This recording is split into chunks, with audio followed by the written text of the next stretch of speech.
Hello everyone. Note down this question.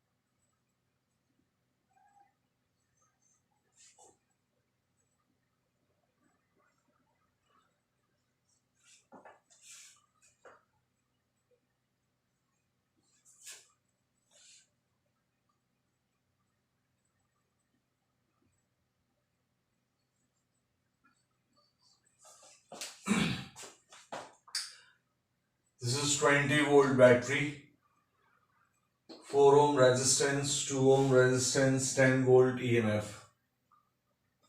You can consider this as a 10 volt battery and 2 ohm resistance, or you can say that this is the internal resistance of this battery. The question is, how much current is flowing through the 20 volt battery? Current that is flowing through the 20 volt battery, you need to find this. Let's see how many of you can answer this. Should not take more than 30-40 seconds. Give it a try.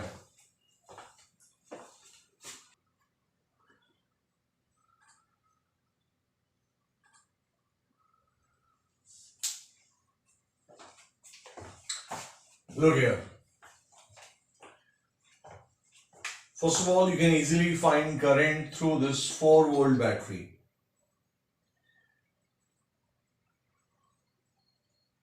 If I say that this point is A, then negative terminal is also A of the 20 volt battery. If I say this terminal is B, then positive terminal is B. So what is B minus A? Potential difference 20. Same B minus A, 20 is present over here. That means current in this 4 ohm resistor is going to flow in this direction, from high to low. From high to low. And how much is that current? Let's call it I1.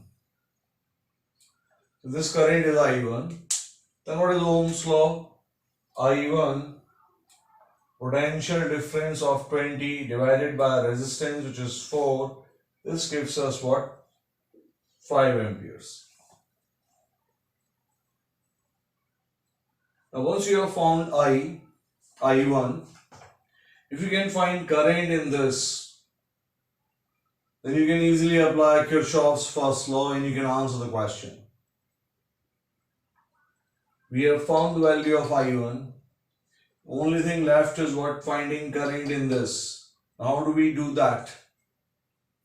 This is 20. If you take this closed loop, application of Kirchhoff, if you take this closed loop and say current which is flowing is in this direction, it doesn't matter if current is flowing in this direction. If you have taken a particular direction and if you apply the equations properly, you will get the correct sign. If I2 comes positive, that means current is flowing downwards,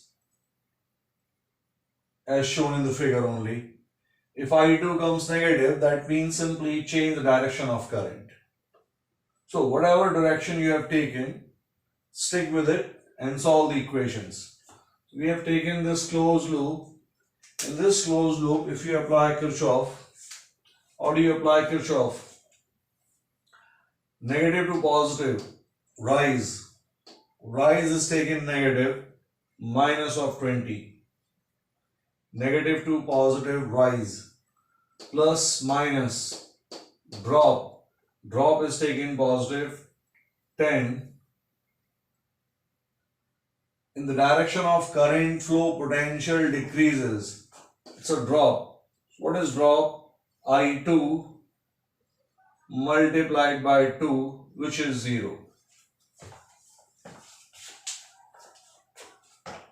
Rise, drop, drop, and your loop is closed. That gives you what? 0, which is 2I2 equals to 10, or I2 is coming 5 amperes. Now, if you look at this figure, this part only, there is no resistance present in this arm. So it gives us an advantage. What is the advantage?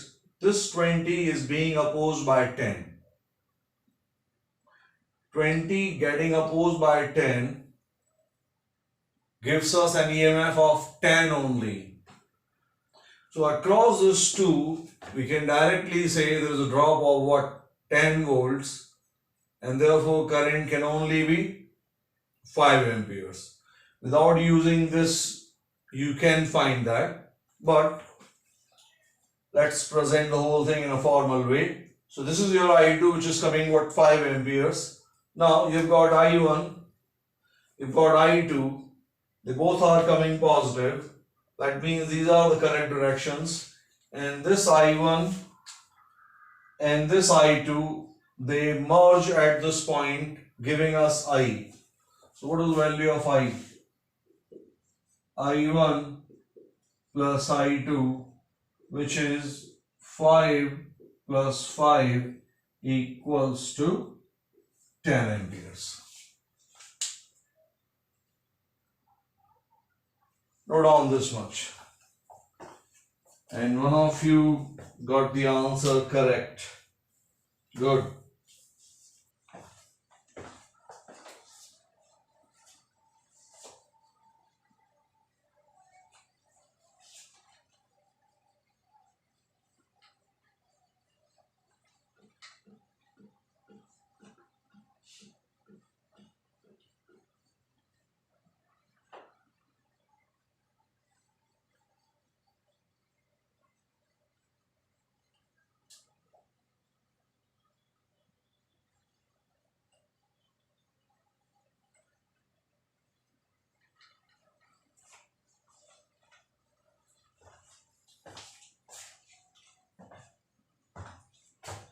On to this next question.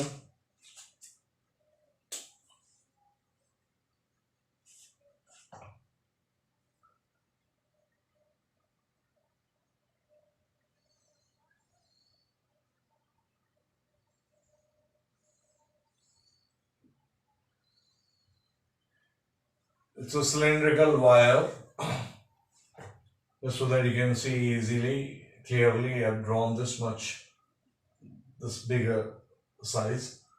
Now, this is connected across battery of voltage V.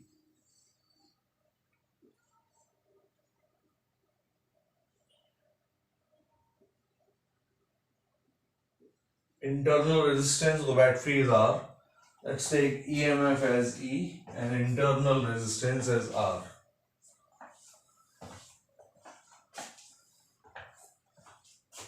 EMF is E, this is R. And this cylindrical wire which you see, its resistance is also R, same. Now what we did, we increase the length of this wire, stretched it from L to 2L. It's a uniform stretching. So once you produce this uniform stretching, you need to find what happens to power consumption?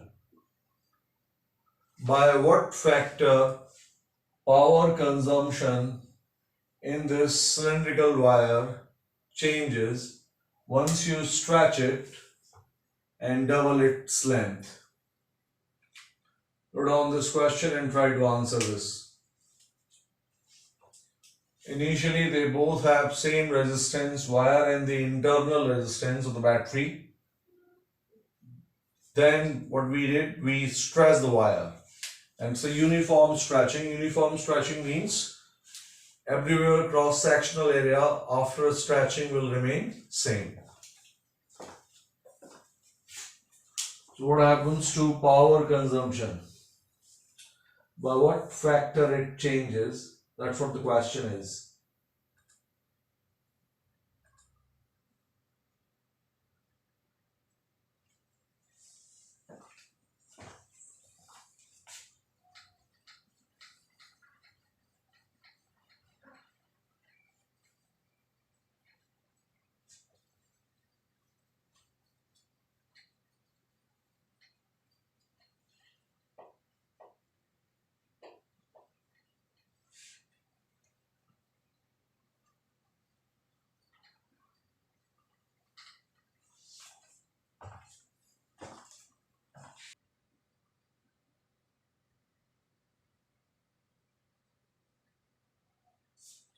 Only one response so far. Look here. Say current flowing in the circuit is I. Right now current is what? I. So initially power consumption will be I square multiplied by R. And you know what this I is?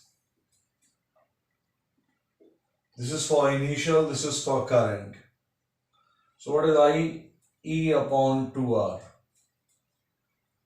R plus R, there are two resistors. Then, once you double the length,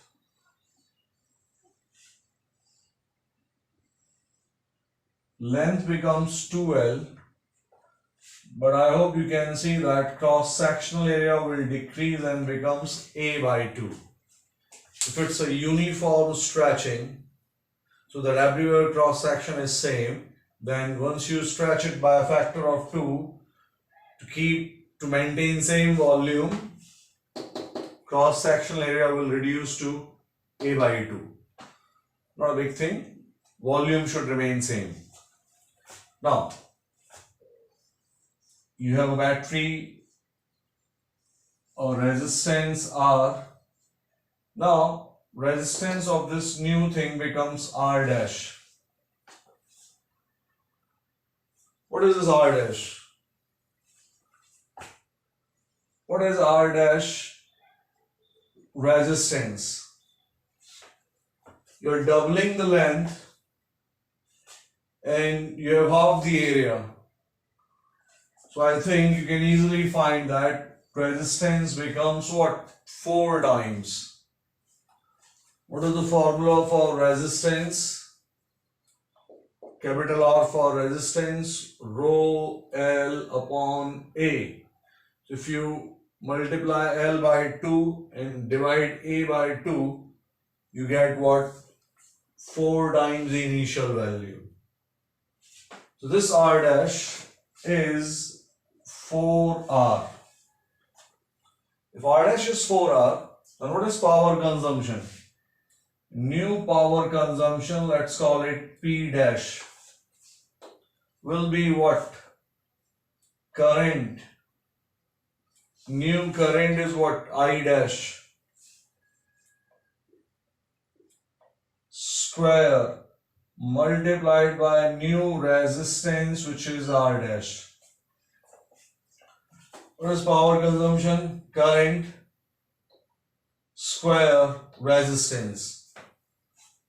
Now, you all can see that R dash has become what? 4R. What about I dash?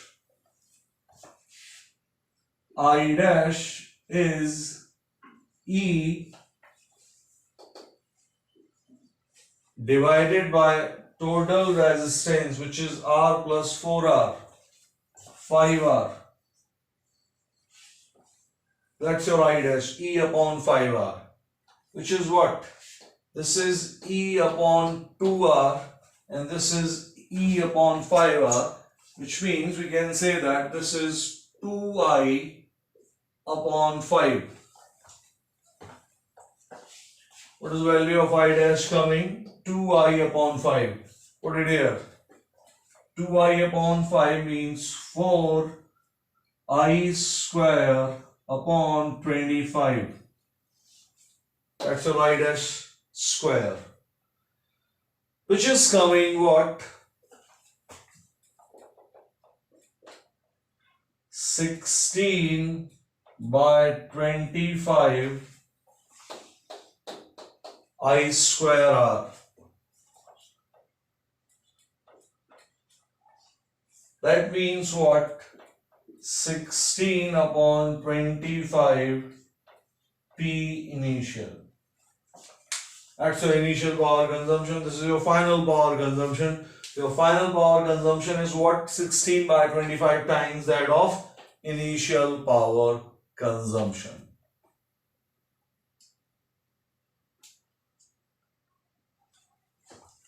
Hopefully you understand this. Not a single correct answer.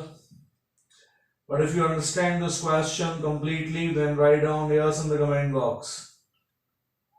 Since nobody could answer it, if you understand it now, then write down yes. If you are confused, tell me where exactly you are confused.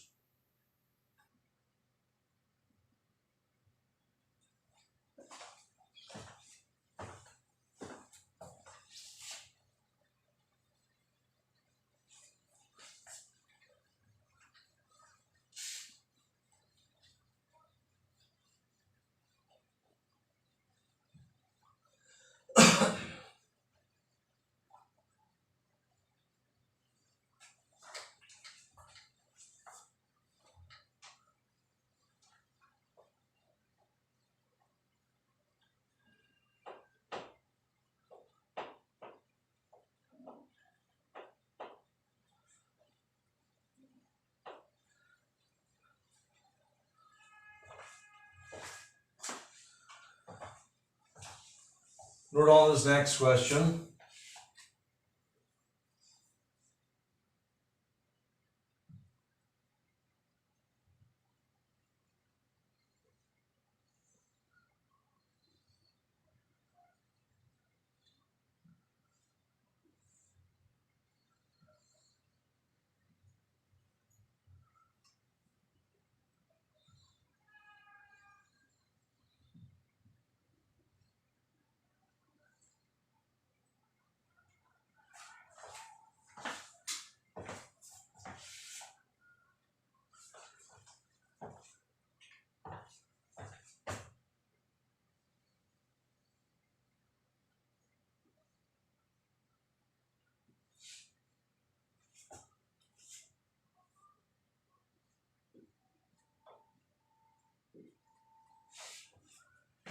We have a circuit, battery, internal resistance, external load, voltmeter and ammeter.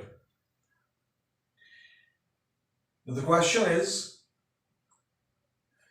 the first thing, they both are ideal voltmeter and ideal ammeter.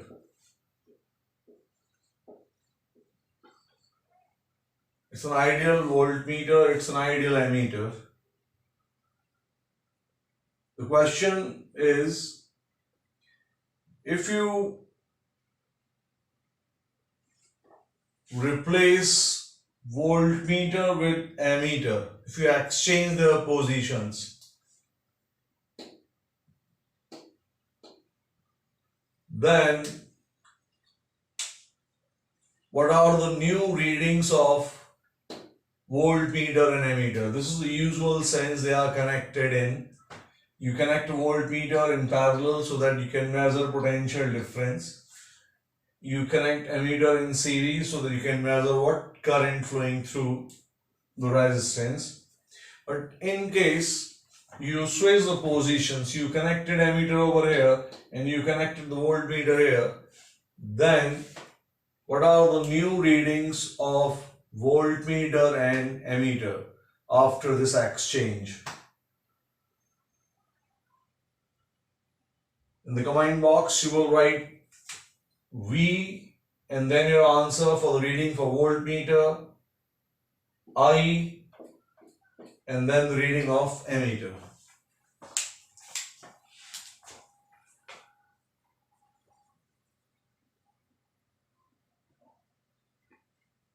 And don't forget that they both are ideal.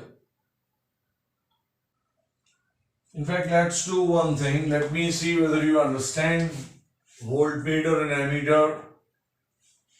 Write down the readings of voltmeter and ammeter as they are present right now. This is the voltmeter, this is the ammeter. What are their readings right now? And then give me the answer with the positions interchanged. And just so that you can type easily, you can take the numerical values. Take E as 20. Take R as 15 and small r 5. So 20 volt, 15 ohms, 5 ohms, and these are the ideal things.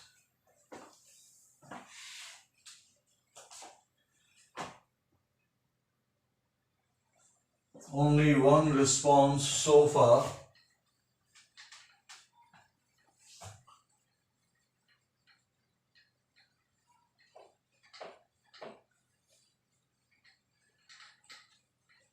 And that answer is also not correct. So what I am suggesting is answer the question as I told you, follow that procedure. Find out values in this circuit and then find out their values when you interchange these.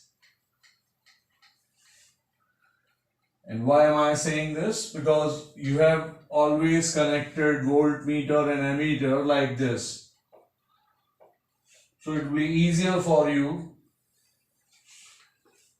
to visualize the whole thing.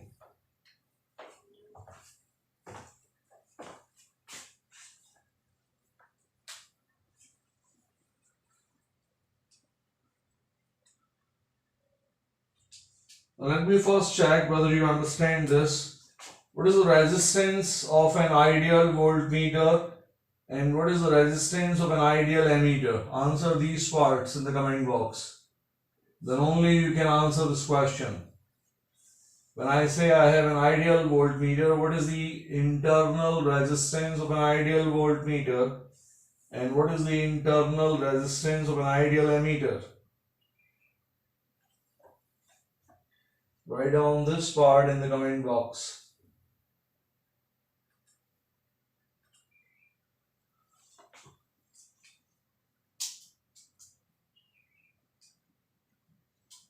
Which one is for which? You have written 0 and infinite.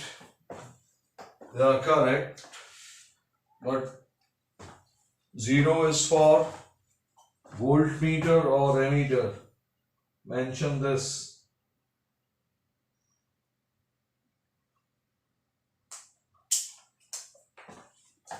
Good. For an ideal voltmeter, internal resistance is infinite. For an ideal ammeter, internal resistance is what? 0. Which means this figure is simply this.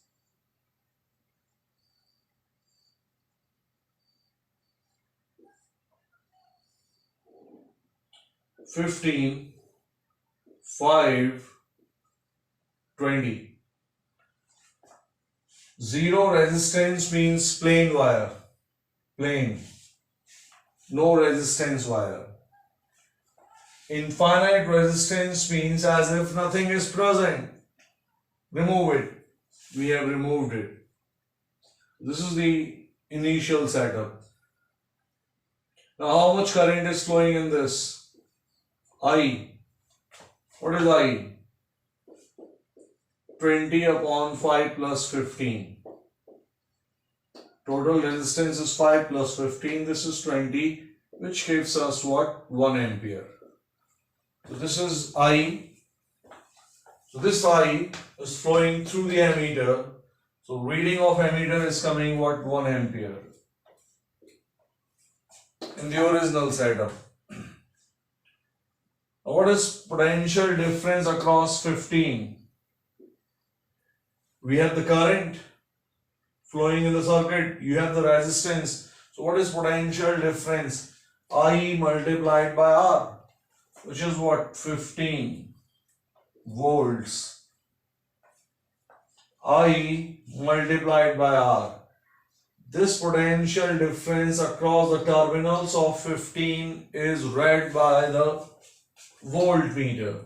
So what is the reading of voltmeter? 15. That's how you answer questions of voltmeter and ammeter.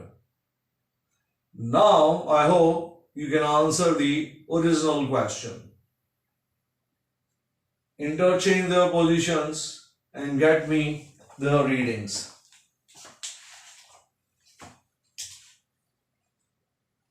And do exactly the same thing. Draw that circuit and replace voltmeter and ammeter with infinite and zero resistances. Only one response. Look. How do you answer this question? First, connect voltmeter and ammeter as you are told to.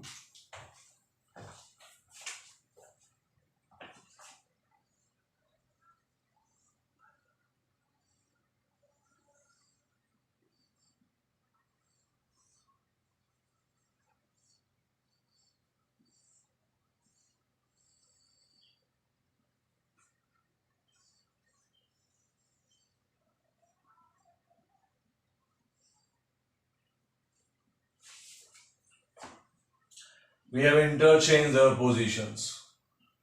This is the first step. And then I told you what? Draw the equivalent circuit. Now when you draw the equivalent circuit, it looks like this.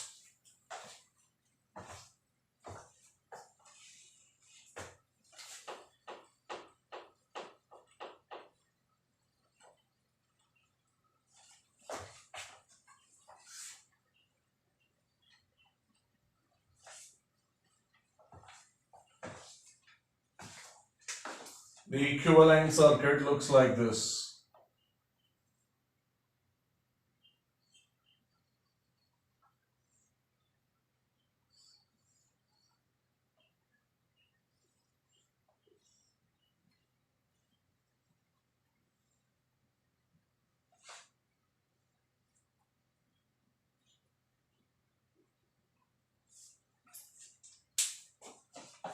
This is the equivalent circuit. Ammeter, it offers no resistance. It's a plain wire, zero resistance wire. Voltmeter, it offers infinite resistance, broken wire. Now the question is what? You need to find the readings. So the question is find out current in this part. The current which is flowing through this will give you what? I, reading of ammeter. Find out potential difference between these 2 points. That will be the reading of voltmeter. This is the process. We have replaced ammeter with a plain wire. We have replaced voltmeter with an infinite wire. Now I hope you can answer I and V. Answer these things fast. I'm giving you another 30 seconds.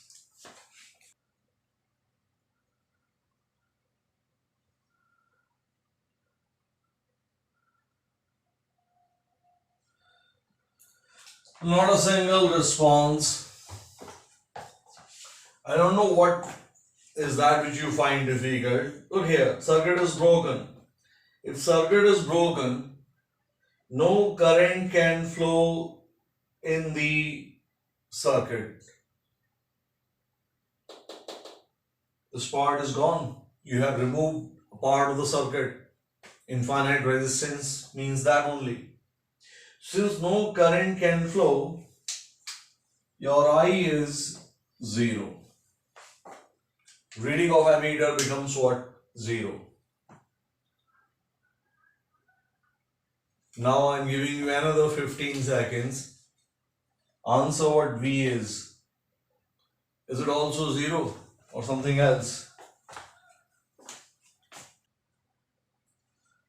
Well, the answer is not 0. This figure is now equivalent to this. This is equivalent to this, and this is equivalent to this. There is no current. If there is no current in the circuit, then it means what? There are no potential differences across these resistors.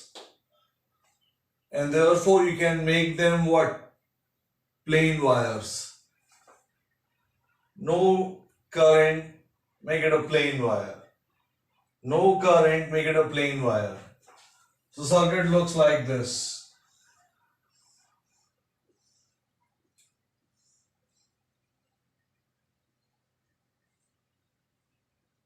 And this is 20. That's all.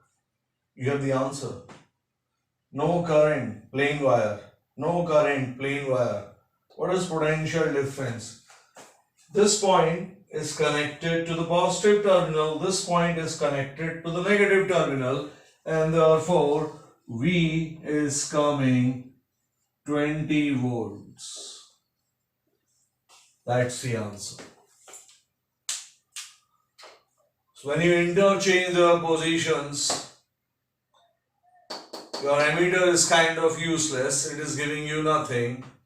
But your ideal voltmeter, it is reading 20 volts. If you understand this, then write down yes in the comment box and note down everything. And if you have any confusion, do not hesitate. You can ask anything.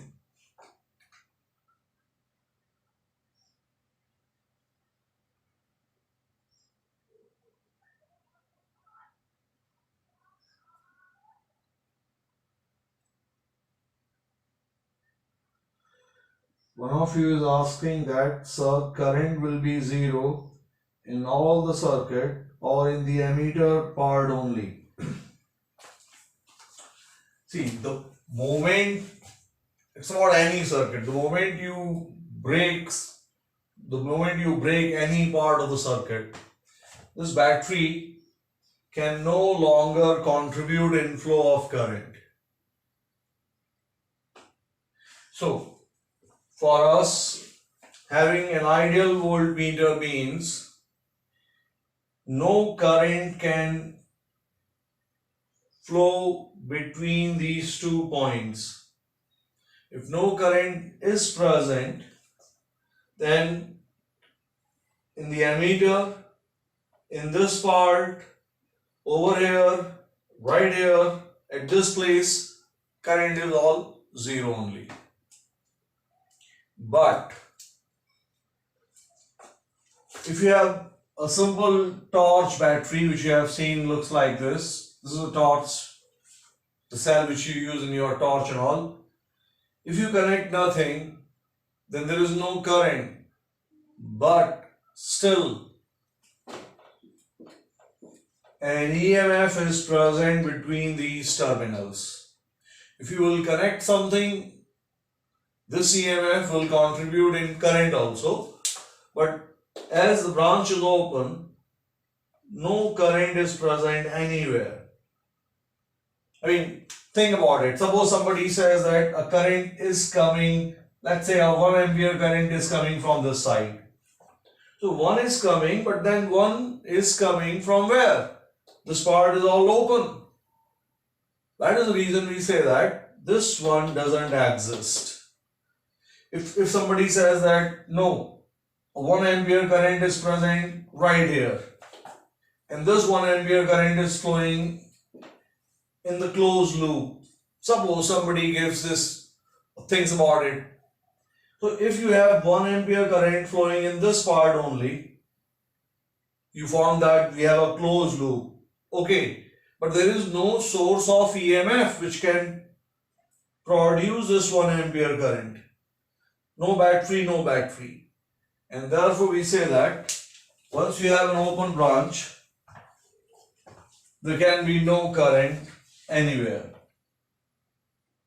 Once you say current is not present, every resistor becomes what? A plain wire. So replace that with plain wire and you can answer these questions. I mean, you can write down the steps for answering these types of questions. Write down the steps. Replace ideal voltmeter with a broken wire.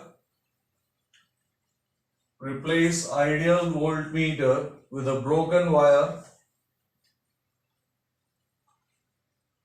Ideal ammeter with a plain wire. Ideal ammeter with a plain wire. And if in a resistor,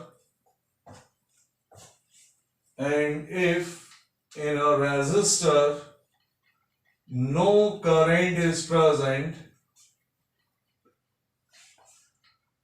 if in a resistor no current is present, then replace the resistor with a plain wire. Then replace the resistor with a plain wire.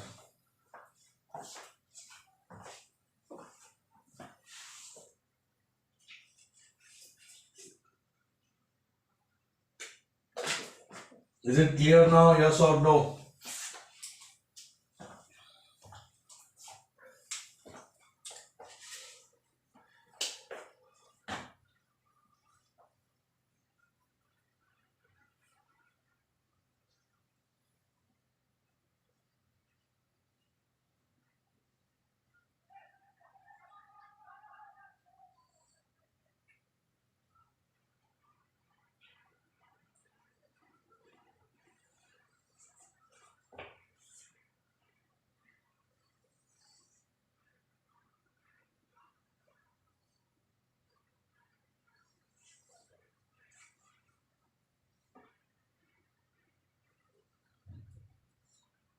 Same circuit.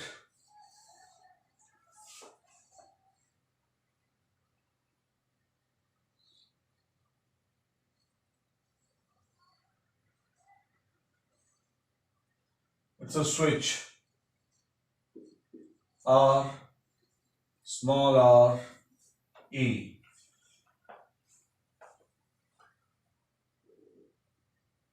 So these are real voltmeters and real ammeters. Real things. The question is, when switch is closed, what happens to the reading of ammeter? It remains same, increases or decreases? Write down the question. When switch is closed,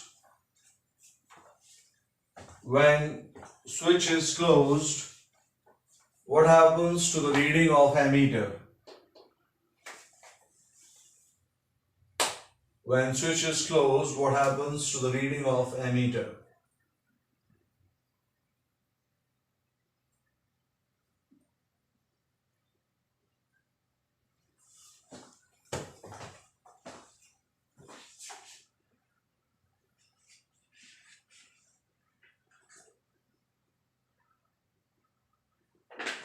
They are both real things.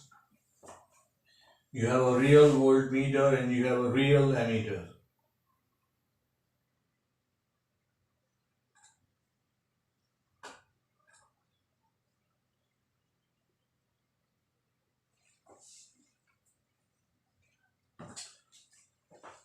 Well, it's a very easy question.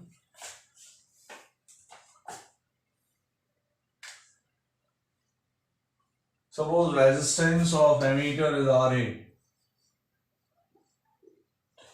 and resistance of voltmeter is Rv. These are the real things.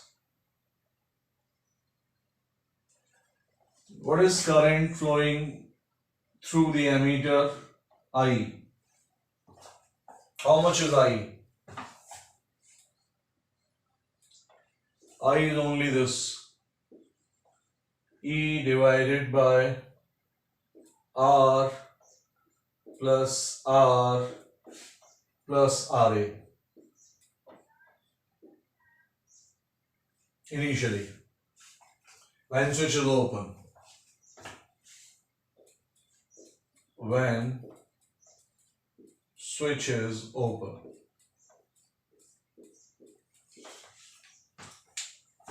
If this is open, then all the current is flowing like this. I. So everything is in series. This Ra and this small r. So what is I?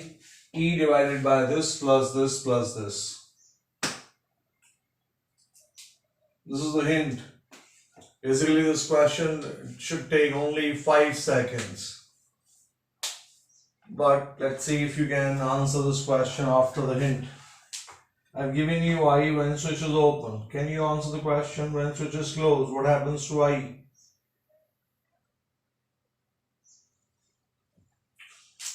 No response. Look here.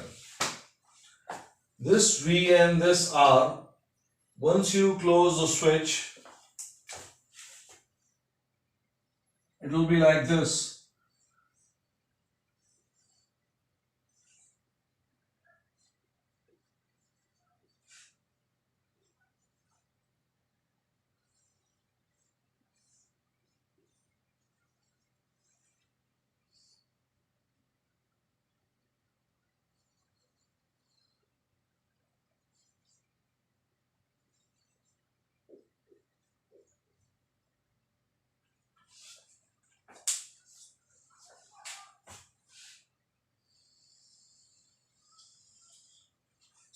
After you close the switch, this RV, I have replaced the voltmeter with symbol resistance. Voltmeter is offering this much resistance, just show that part only. It's a real voltmeter, remember. In parallel with R, your ammeter, Ra, internal, this I.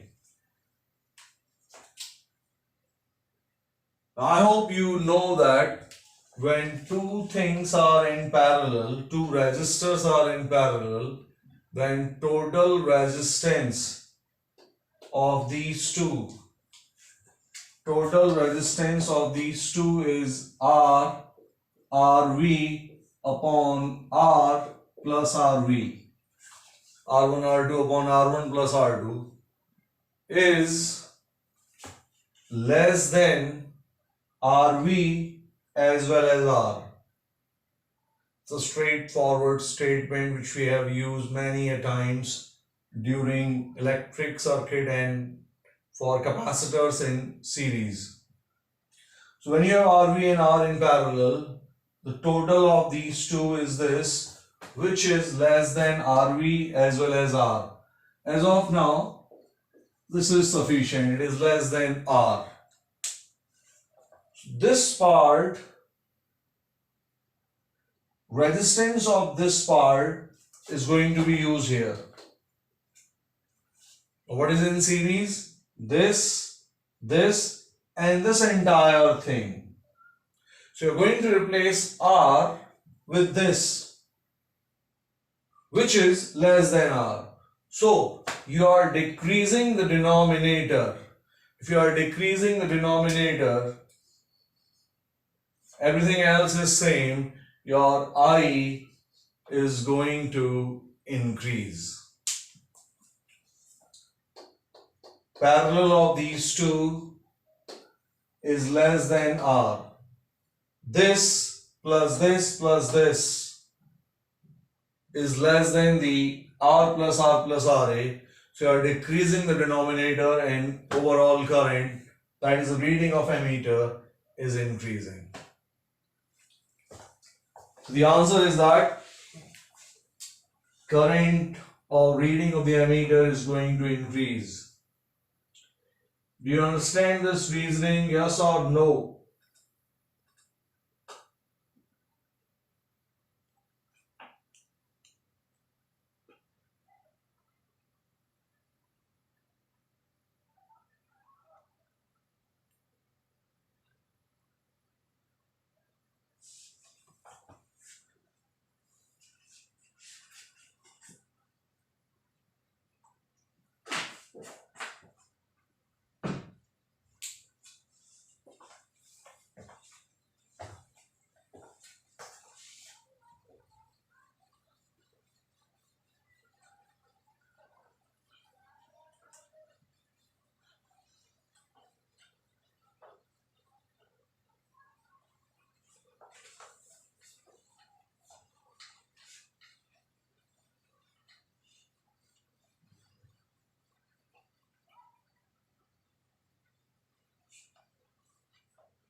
Note down this.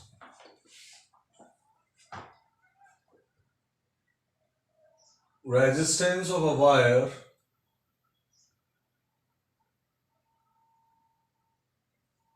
at 10 degrees Celsius is 5 ohms.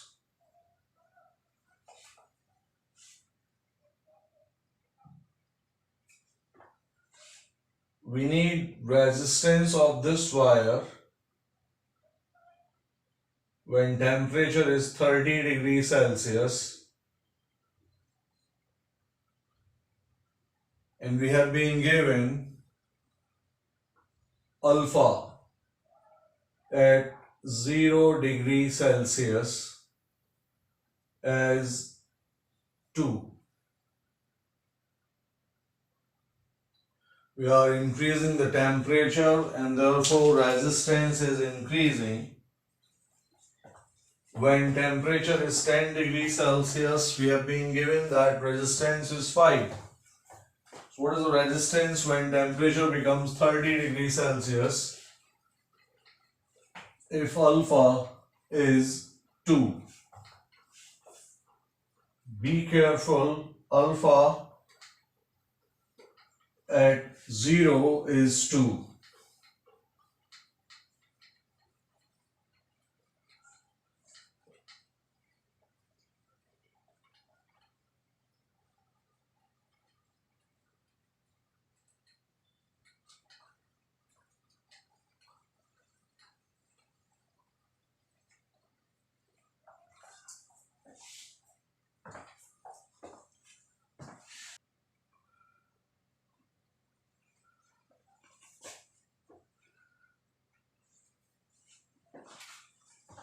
Okay, the formula which we are going to use is resistance at temperature T2 is resistance at temperature T1 1 plus alpha T1 T2 minus T1.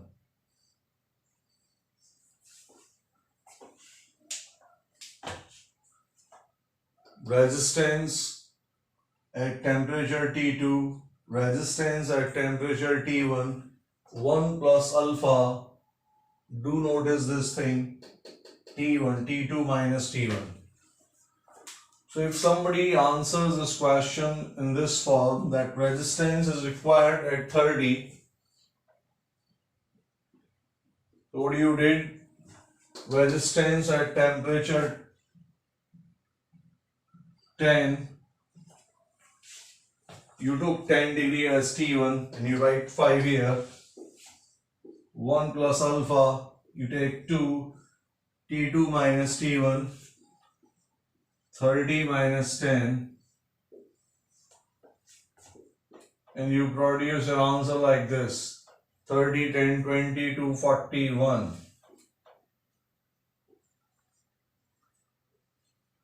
Then this is not correct. Why it's not correct? This alpha is at 0, but this R is at 10, and therefore we cannot answer this question with the help of this approach. This is correct, but its use in this form is not correct.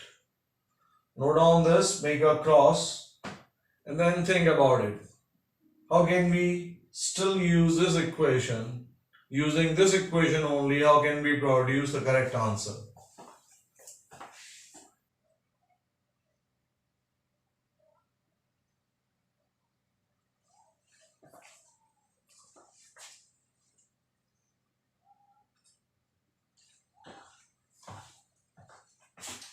So, we cannot use this format, but what we can do is something like this.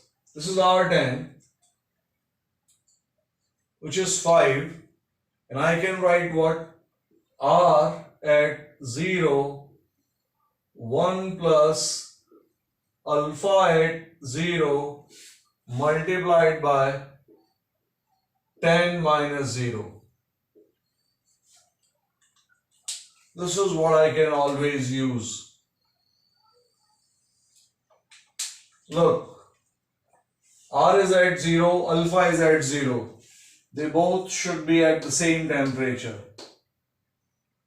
This is your T2, this is your T1. If I do the same thing with R30, then it becomes R0, 1 plus alpha 0, 30 minus 0.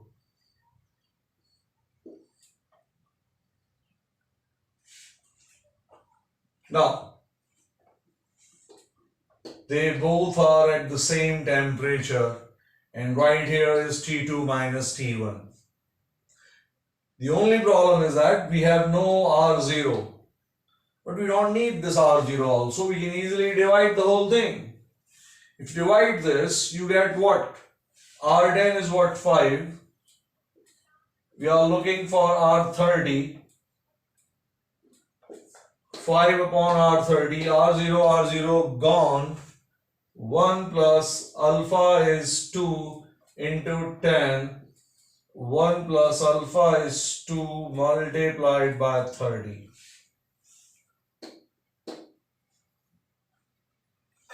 So this is coming 21 upon 61, and R30 is 5 into 61 upon 21. So roughly 15 sort of is the correct answer.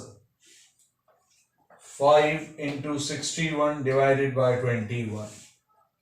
That's how you answer these questions. Requirement was this and this. This and this, they both should be at the same temperature. Do you understand this approach, yes or no?